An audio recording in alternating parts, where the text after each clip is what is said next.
stronger than all. And worship in unity, Jesus our Lord. Victory comes made by His word, not by power, not by might, but by my Spirit, says, not by power, not by might, but by my Spirit, not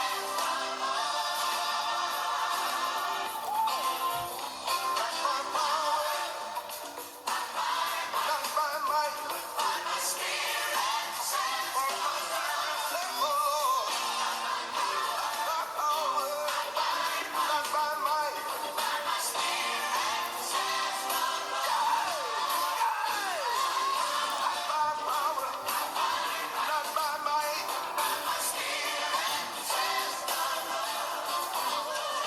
by power, not by might. Thank you, Ron Kennelly, for that beautiful song. With that, I want to welcome you into the beautiful Gate Ministry today. And I pray that wherever you are in the globe, the hand of God will be upon you, and you shall be greatly blessed today in the mighty name of Jesus. The topic of the lesson today is not by power. Not by power. And before we go into the lesson, let us pray. Our Heavenly Father's eternal Rock of Ages, we just bless you today. We glorify you. We thank you for provision, for protection. We thank you for what you have done to us thus far, especially in this period. My God and my King, we glorify you. We commit this session into your able hand. As we go into this lesson, we pray that you bless your word in the mighty name of Jesus, so that at the end of the lesson, we shall not be the hearers of the word only, but we shall be the doers. Father, we bless you. My God and my King, we glorify you. In Jesus' mighty name, we have prayed. Amen. Yeah. Once again, I want to welcome you into the Beautiful Gate Ministry. So wherever you are in the globe, I say good day to you. You are welcome. And my prayer is that at the end of this lesson, you shall be greatly blessed in the mighty name of Jesus. So once again, I said the topic of the day is not by power. Not by power. And I'm going to read the book of Zechariah, chapter 4, verse 6 to 7.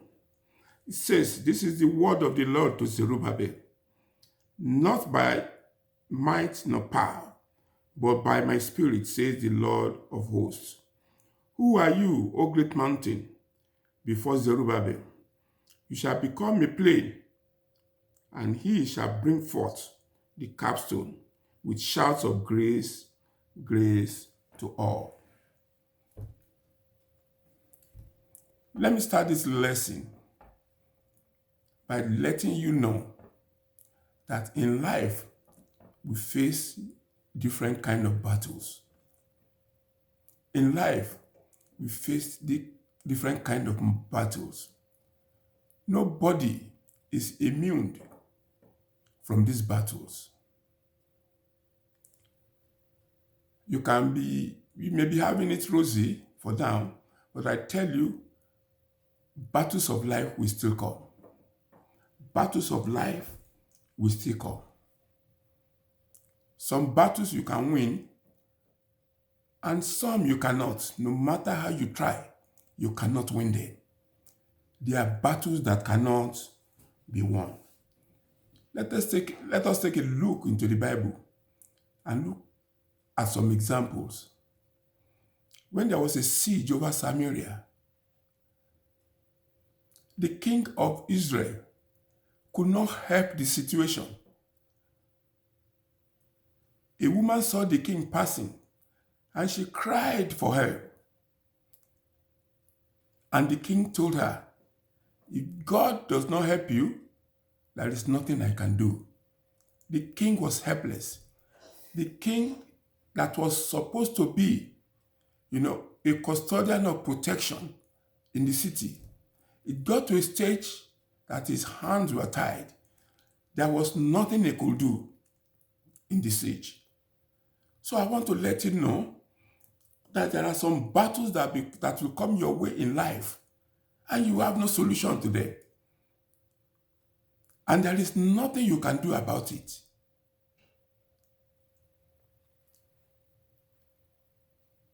Ezekiel in the Bible, when the Assyrians besieged him, they were too powerful for him. The scripture says Ezekiel feared. But God came to the rescue and he won the war. So today, in this period, especially this pandemic period, this is a battle over the whole world. And nobody seems to know what to do. There is nothing anybody can do. Can you believe the whole world can go on compulsory holidays for weeks? And we don't know even when it's going to end. And that is what I mean by that there are battles that are greater than you. They are greater than your leaders. So such battles, how do you win them? And that is what we want to look at today. So, and I repeat again, that no one is immune from this battle. Wherever you are, at least once in a lifetime, you are going to face them. Now, the lesson text that I read about Zerubbabel returned from exile, and he was made the governor in a city in Judah. And when he came back, he laid the foundation of the temple, which has been brought to ruins by the Babylonians. When he laid the foundation, after that, he faced stiff opposition. Opposition that were greater than him. But God encouraged him. That it is not by might nor power, but by my spirit, says the Lord. So the spirit of the Lord had a lot to do with you when you are in such battles. I mean battles that you cannot win. The spirit of the Lord has a lot of influence in such battles. So, in such battles, you need the spirit of the Lord to win them. You need the spirit of the Lord to win them. And I want to say here that you see, in a battle of two nations, when two nations are fighting against themselves, one must win and one must lose. But they so fight that nobody wants to surrender. No one wants to surrender. But brethren, when we talk about, spiritual battles that cannot be won, you must first of all surrender. That is the difference between spiritual battles and physical battles. Somebody has to surrender. But I bring you good news. Jesus has already fought the war for you. He has already fought the war for you. So we are fighting those wars from the point of more than conquerors. That is what we are fighting. That is how we are fighting the battle. You are fighting the battle from the point of victory. That is it. Because the scripture says in this world, you will have tribulation. We say, but be of good cheer. I've overcome the world. Jesus Christ has overcome the world, both in the battles you can win, and both in the battles you cannot win. Jesus Christ has overcome the world. I bring you a good news and a bad news. Let me start first with the bad news. The bad news is that you can never win the war. That is the bad news. You can never win the war. But the good news is that Jesus has won the war already for you. Jesus has done what? He has done the war already for you. So all you need to do is just to fix your eyes on Jesus to win the battle. But listen to me, what I'm saying here is that it is not that the battle cannot be won, but you cannot win it. You cannot win it. Your effort cannot win the battle for you. Your arsenal cannot win the battle for you. You need to surrender yourself to Jesus. And let me read the book of 1 Corinthians. 1 Corinthians 15, verse 57.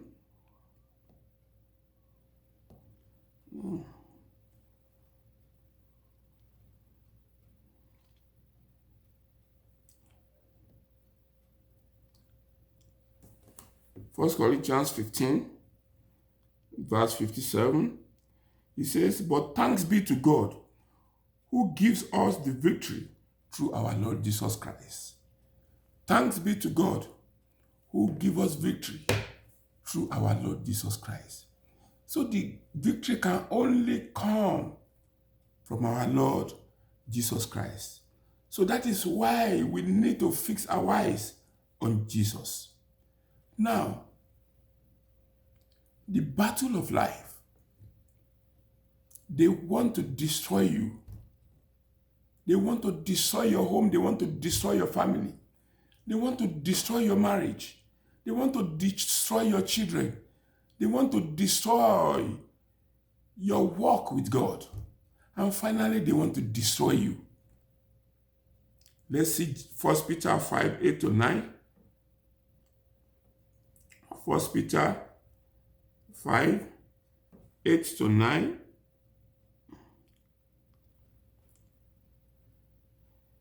He says, be sober, be vigilant, because your adversary, the devil, walks about like a roaring lion, seeking whom he may devour. Resist him, steadfast in the faith, knowing that the same suffering are experienced by your brotherhood in the world. So we need to be steadfast, because our adversary, the devil, walks about like a roaring lion. That is what he's doing. And James 4, 7, he says, submit yourself. Let's see it, James 4, 7. James 4, verse 7. Say, therefore, submit to God. Resist the devil and he will flee from you. Before you can resist the devil, you need to submit. There is no one that can resist the devil without submitting to God. Because the devil is a spirit and is more powerful than you. So you need to submit to a more powerful God before you can resist the devil. Now, quickly, because of time, I'm going to talk about the story of David and Goliath. And we'll see that it is not by power. So that is in the book of 1 Samuel chapter 17. 1 Samuel chapter 17. And we are going to be looking at some verses in that. So 1 Samuel chapter 17, the battle between David and Goliath. We all know this battle. We knew that even Saul, who was the tallest among the Israelites, could not face Goliath. Goliath was a giant. Even the weight of his armory was greater than the weight of David. But David was ready to fight him. He came into the battle line and his brothers scolded him. Now, what are you doing here? And he said, is there not a cause? Brethren, there is a cause why the devil is fighting you. There is a cause why the devil is raging battles upon your life. The devil wants to destroy you. He wants to take over your life. He wants to restrain the relationship between you and God. He wants to destroy your marriage. That is the cause. There is a cause. So you need to understand it. And I want you to know that David won the battle not because he was stronger than Goliath. He won the battle not because he was skillful, in firing the arrow. No. He won the battle not because he knows how to use the sling. No. There is a reason why David won the battle. It was not because Goliath was weak. No, that was not the reason. You see, David has surrendered his life to God. He has surrendered his life to God. That was why when he wanted to fight Goliath, he told Saul, when Saul was trying to stop him, he told Saul that when the bear came and the lion came in the bush, he handled them with his bare hands. And he said the God that saved him from that bear and the lion will save him from Goliath.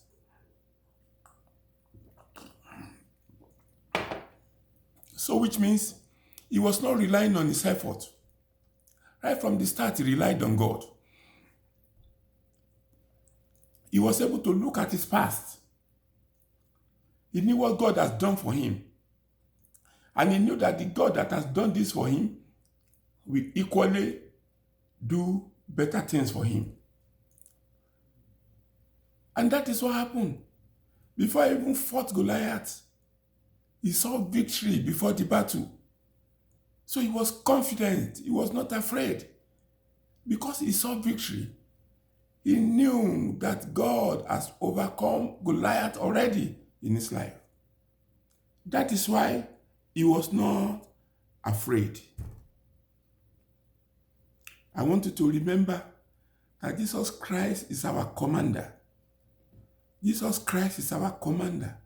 And when you have the King of Kings and the Lord of Lords as your commander, you are rest assured that you are going to win all battles that will come your way. I want you to be rest assured about that. And that is what David did, you understand, to Goliath. He made them realize that God does not fight with spear and sword. God does not need the multitude to fight his battle. God does not need it because he's God. It is not by might. And let me tell you one thing again. If you look at chapter 16 of 1 Samuel, you will see why David was able to defeat Goliath. Why? Because the Spirit of the Lord left Saul. The Spirit of the Lord left Saul. And when David was anointed, the Spirit of the Lord came upon him. Brethren, you cannot win such battles without the Spirit of the Lord in your life. That was the answer to David's victory. He said, the Spirit of the Lord came upon him. When the Spirit of the Lord was upon King Saul, there are so many battles he won. So many difficult battles that he won. But immediately the Spirit of the Lord left, he faced defeat. That was why Saul could not face Goliath. Otherwise, it could have been an easy ride for him. But because the Spirit of the Lord now has been transferred to David, he was able to defeat Goliath. Who are that mountain that is in front of you, Zerubbabel? What is the mountain that is in front of you? Whatever the mountain represents, God will bring them to a plain ground in the mighty name of Jesus. So these are the steps I want you to take in life. When you are faced with tremendous challenges, battles of life that seems you cannot win them, financial battles, barrenness, sickness, there are battles that you cannot win on your own. Sometimes the doctor must have told you that, yes, there is nothing anybody can do to this illness. But I tell you, there is a God who is greater than that illness. And is ready to fight that battle for you if you must surrender your life to him today. So whatever the battle may represent, be rest assured that God is going to fight for you. I don't want you to panic. I want you to be like David, who saw victory before the battle. Who saw victory before the battle. You see, God honors his name. He will never disappoint you when his presence resides with you. Thank you so much. And I pray the blessing of God will be upon you. Let us pray. Our Heavenly Father, we thank you this evening. We glorify you. We thank you for your word that we have listened to. Oh, we pray that every battles that we may face, battles that we cannot win, we pray that your presence will be with us in the mighty name of Jesus. Your presence that drives every spirit of fear will reside with us in the mighty name of Jesus. We will begin to see victory ahead even before we go into the battle. Father, we bless you. We glorify you. In Jesus' mighty name, we have prayed. Amen. So thank you for listening. And I want you to subscribe, to this channel. Thank you.